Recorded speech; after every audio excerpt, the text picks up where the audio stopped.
Welcome to the Bates Beat, a weekly look at all things Bobcat to get you up to date on the action in Lewiston. I'm Will Waller, joined with Andy McEnroe to give you all the information that you need to talk about Bates athletics. Bates Field Hockey played a tough contest against New England College, but fell 1-0 as an early goal by Samantha Escobar stood up as the game winner as Bates fell in a close one. On the day, there was 2 goalies in net for Bates, not at the same time because that would be illegal, but it was Helen Turner who notched 7 saves as she split time with junior Katie McEnroe, who had 3 saves in nets.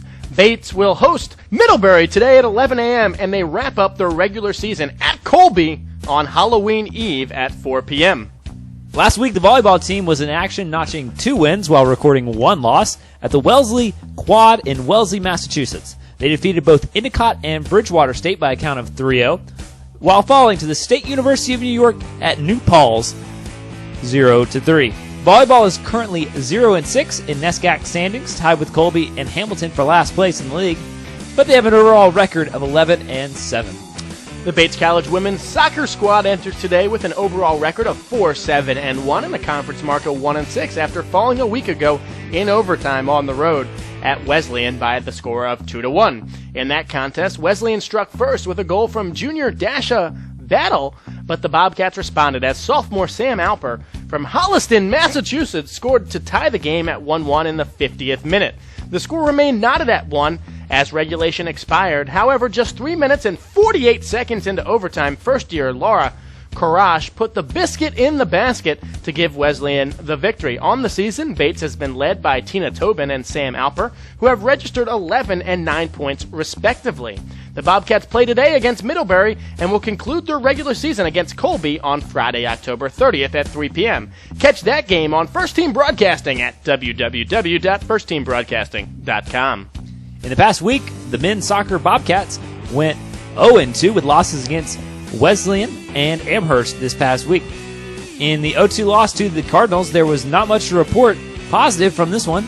The Bobcats were overshot 14-9. However, goalkeeper for the Bobcats, Greg Watts, did have 7 saves. In the loss against Amherst, they kept the Lord Jeffs to a 0-0 tie in the first half, but 3 goals in the second half doomed the Bobcats in this one. Greg Watts and Brian Goldberg shared time in goal and each made 2 saves. Bobcats are now 3-7-2 overall with a 0-6-1 record in the NESCAC. They return to action with a game against Middlebury on Saturday the 24th and round out the regular season with a matchup at Colby on October the 30th. In men's cross country, Bates College junior Devin Diltz earned All-State honors by finishing 3rd for the 2nd straight year, leading the Bobcats to a 3rd place out of 10-team finish at the State of Maine Cross Country Championships. The Bobcats scored 75 points as a team, finishing behind Bowdoin and the University of Southern Maine. Diltz finished the 5-mile course in just 26:39.20 for 3rd place out of 122 runners. The Bobcats return to action on Saturday, November 1st at the NESCAC Championships to be held at Wickham Park in Hartford, Connecticut.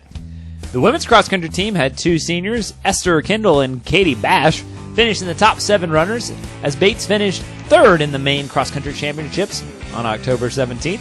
They scored 67 points and were just behind Colby and Bowdoin to round out as 3rd as mentioned before. Bobcats will return to action on Saturday, November the 1st at the NESCAC Championships in Hartford, Connecticut. The Bates College rowing teams both posted strong results last Sunday at the head of the Charles Regatta on the Charles River. The Bates women's 8 placed 12th out of 35 boats in the collegiate women's 8 races, ahead of such rivals as New Hampshire, Smith, and Trinity. With rookie coxswain Carrie Dillaway from Woodbridge, Connecticut, being put to the test on the Serpentine course, the Bobcats crossed the finish line in 18:56.782. The men's 8 was 15th out of 38 boats, as senior Lindsey Thompson coxed the crew to the finish line in 16:28.991, just behind the Coast Guard Academy for 14th and ahead of such varied competition as North Carolina Chapel Hill, Washington University in St. Louis, and Lehigh College. Bates crew wraps up their fall schedule today with the CBB Chase at Colby.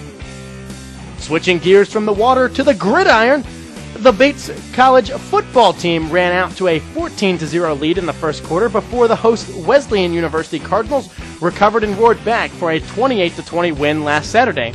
In the contest, sophomore quarterback Ryan Caton connected on 23 of 45 attempts for 201 yards, with senior Matt Gregg hauling in 7 passes for 45 yards. Sophomore receiver John Squires had the most productive game of his young career with 5 catches for 69 yards and a touchdown, while Dylan Taylor gained 40 yards on the ground and 27 yards through the air on 4 catches.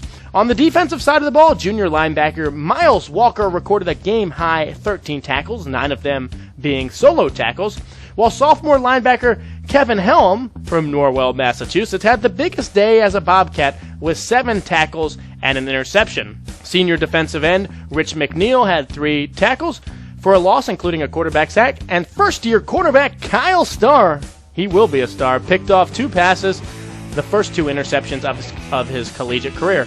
The Bobcats square off against Middlebury today before traveling to Colby on Halloween. Catch all the home football Bobcat action on First Team Broadcasting.